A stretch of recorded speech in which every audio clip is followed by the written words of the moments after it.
Vamos lá. Vou falar de detecção e remoção de outliers. Bom, vou fazer aqui a definição do outlier, né? Uma que eu achei no Wikipedia. Um outlier é uma observação que se diferencia tanto das demais observações que levanta suspeitas de que aquela observação foi gerada por um mecanismo distinto. Bom, basicamente, os outliers são pontos que saem radicalmente do nosso padrão, da nossa amostra, né? Então, eu arrumei alguns exemplos bizarros aqui da minha cabeça, só para exemplificar.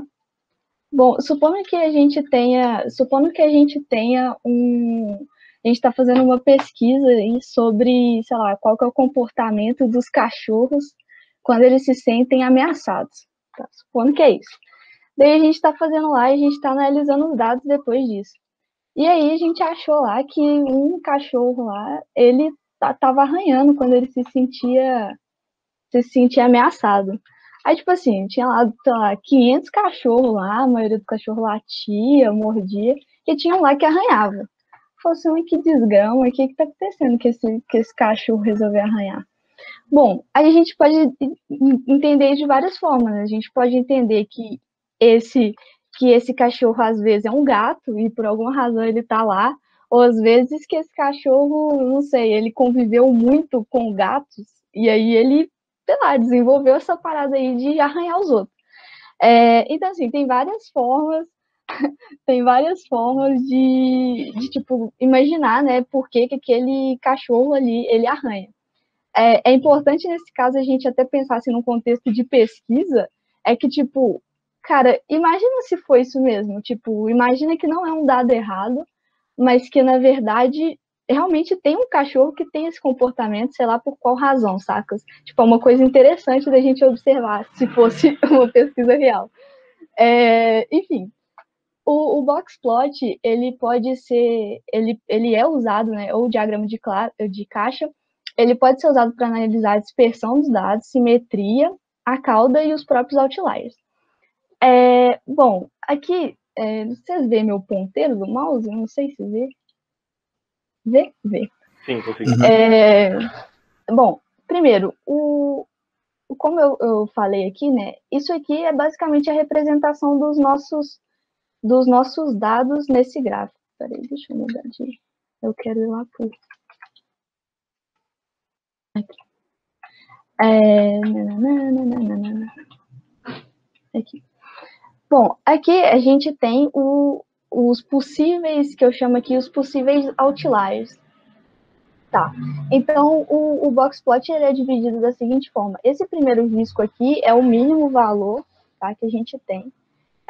Esse aqui é o primeiro quartil dos nossos dados. O segundo quartil ele é representado pela mediana já, tipo, pelo valor da mediana dos nossos dados. O terceiro quartil e o valor máximo. Então, a ideia é que tudo que esteja depois do valor máximo, desse ponto máximo, e do valor mínimo, na verdade, podem ser considerados outliers, né? Isso aí vai depender muito de cada, assim, do cenário, né? Tudo depende. Então, tipo, vai depender do cenário. Então, esses aqui são os intervalos interquartis, né? Do Q1 para o Q2, aí tem esse intervalo aqui que tem esse tanto de dado aqui dentro. Então, esses são os chamados intervalos interquartis. Aí, peraí, o que mais que eu tinha falado aqui? A dispersão dos dados, simetria e a cauda. Bom, aí que eu queria mostrar essa questão que ele fala aqui da cauda, né? Que dá para observar a cauda e outras coisas. A gente pode imaginar que esse boxplot aqui também, ele é uma representação realmente da dispersão dos nossos dados mesmo. Então, se vocês perceberem, aqui tem os dois outliers lá que estava sendo mostrado, né, os dois possíveis outliers que estava sendo mostrado no Blockspot aqui. E a cauda, né? E a cauda é exatamente sobre isso aqui, ó. Essa cauda é importante para saber, tipo, os nossos dados, tipo, se os nossos dados, onde eles se concentram mais, ou às vezes eu estou interessado em saber só as coisas referentes a essa cauda aqui mesmo. E a questão da simetria, que é saber se essa curva aqui, ela está mais para cá, né, que se é a simetria positiva e negativa, né, ela estaria mais para cá, a cauda, ou estaria mais para cá. Então, já dá para identificar pelo próprio Blockspot também, já dá para ter uma ideia disso. Porque, por exemplo, aqui ó, a gente consegue ver que, por exemplo, em geral, só nessa comparação, em geral, o salário, nesse dataset aqui, tá, gente? O salário dos homens já tem a mediana maior, ou seja, já é maior no geral. O intervalo do Q1 até o Q3 já é, tipo, a maior distribuição do salário dos homens já é maior também. Então, a gente já consegue identificar muita coisa pelo Blockspot, né? Não só os outliers. Aqui, esse gráfico aqui, eu coloquei ele mais para mostrar a questão daqui, ó, que o menor aqui está representando essa partezinha aqui é exatamente o Blockspot, basicamente. Então, aqui tem o outlier do feminino, do mesmo jeitinho que tem lá. Bom, o que isso implica exatamente sobre os nossos dados, assim, no final, né?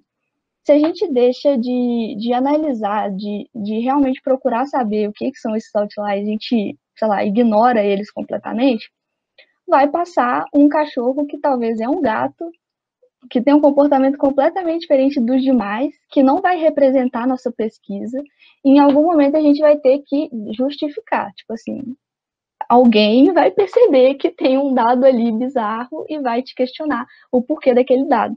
Então, assim, quando a gente fala mais de análise, isso é perigoso até, sei lá, no mercado mesmo, a gente considerar um outlier, sei lá, para qualquer coisa lá, algum dashboard, alguma coisa assim, alguém vai perceber e a gente vai ter que explicar por que aquele valor está discrepante, alguma coisa do tipo, e, né, às vezes não é o cenário que a gente quer, né? E, por consequência, isso pode influenciar até na acurácia do modelo, né? Dependendo, sei lá, vai que a gente decide ignorar lá 20 cachorros que estão se comportando como gato. E aí, sei lá, no final ferra tudo lá nas nossas análises. Eu dei uma pulada aqui, eu vou só voltar só para explicar para vocês o contexto desse dataset. Esse dataset eu peguei do Kaggle mesmo, um que veio lá da Glassdoor, né, da base da Glassdoor, de diferença lá salarial entre homens e mulheres, tá? Primeira coisa que eu queria falar aqui, que aqui tem várias profissões nessa base. O dataset ele é mais ou menos balanceado, tem pouca diferença de homem e mulher em quantidade. Mas a questão essas duas pessoas aqui que são esses possíveis outliers, né? Será que se eu estiver considerando, por exemplo, a profissão deles, será que, tipo, é realmente um outlier, sabe? Porque no contexto geral da situação aqui, beleza, eles realmente recebem bastante, assim, mais do que o resto da galera, bem acima da mediana, mas e se a gente entrar um pouquinho mais em detalhe, tipo, será que esses caras aqui são realmente outliers, sabe? Tipo, será que não é porque a profissão deles geralmente já é uma profissão que recebe mais mesmo? Não sei, alguma coisa do tipo? Bom, aí a gente está usando pandas aqui, né? Então, como eu estou usando o data frame, fica muito simples assim da gente conseguir tirar o outlier depois, né? Esse outro gráfico aqui que eu queria mostrar várias formas da gente identificar, né? Então, esse gráfico aqui, eu também consigo. Primeiro, eu tive que dar um short value aqui, porque senão ia ficar todo bagunçado a distribuição. Mas aí daqui também dá para ver. E aqui, inclusive, mostra os índices para mim. Então, tipo, eu consigo resgatar esses dois caras aqui pelo índice. Então tá. Então tem várias formas visuais aí da gente encontrar, né? Normal assim, a gente poderia também usar uma função de min, max, por exemplo, para achar esses caras. Eu gosto de olhar visualmente assim, porque eu acho que fica mais fácil de identificar, até também para saber mais da nossa distribuição, né? Várias coisas que dá para ser identificada. Gente, essa biblioteca, cara, essa biblioteca é o amor da minha vida, tá? Eu vou mostrar para vocês. É o Plotly. Cara, tipo, nossa, é a melhor coisa do universo esse trem. Depois vocês olham. Bom, daí, deixa eu ver. Beleza. Então, eu tô aqui pegando. Eu tô dando um iLock no. Primeiro, eu separei o meu dataset geral em 2 datasets, tá? Um dataset para mulheres e para homens, porque eu acho que é melhor de trabalhar do que eu ter que ficar fazendo filtro o tempo todo. Então, aqui em cima eu faço essa divisão. Sabe? Daí eu pego só as colunas aqui que me importam, que é a base do salário anual, né? Tipo, a base do salário anual, o título, o nível de educação e senioridade, né, da pessoa. Então, beleza. Então, eu dividi ele aqui em dois datasets para ficar mais fácil as análises. Beleza. Então, aqui eu só estou mostrando a forma aqui, ó, de pegar os últimos 5 com o iLock. Bom, se eu sei que sempre, né, vai ser os últimos ali, então eu posso pedir ele para me trazer só os últimos, até para conseguir ver o índice, né? Porque a gente tem, né, como remover por várias formas, mas eu acho a forma mais segura de remover dados assim, se eu sei, né, se é um dado específico, não é tipo, eu quero deletar todos sei lá, que começa com ABC, já que é um item específico, então eu prefiro deletar pelo índice, só para, tipo, não ter perigo de dar erro mesmo. Bom, então aqui esse iLock essa é uma forma, tá, de pegar os cinco últimos, então ele me traz os 5 últimos aqui, eu poderia ter colocado menos 5 aqui também. Até aqui embaixo até coloquei. Sim. Eu tô lendo aqui, tá, gente? As paradinhas também. Essas paradas aqui é muito boa mesmo, porque aí você já vê de cara o que tá falando. Bom, tem essa forma aqui também, né, de pegar as últimas 5 linhas. Tá. Então aqui eu já peguei o último é esse 927 aqui, aí eu já uso o lock para pegar esse carinha, só ele mesmo.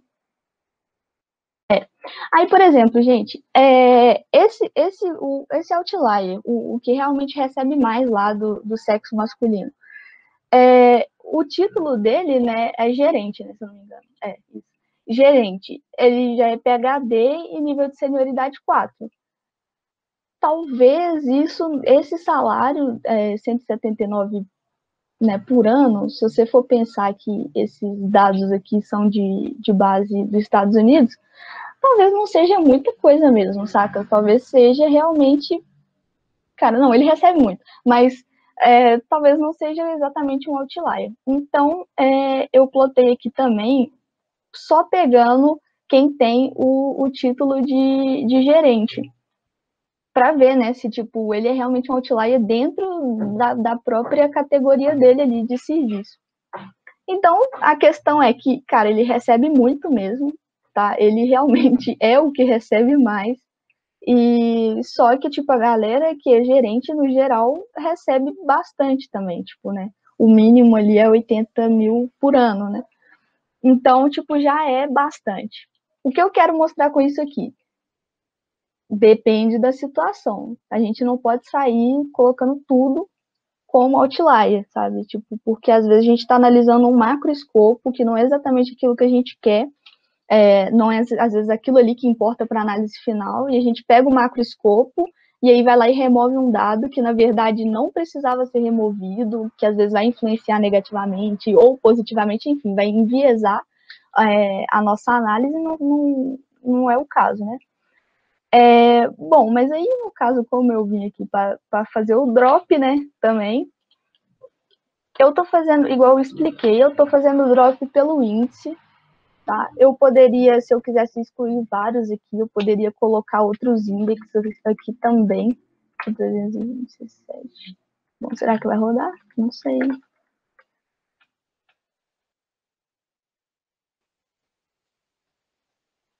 Eu não sei se precisa do in-place true, eu acho que ele já não gosta, deixa eu ver.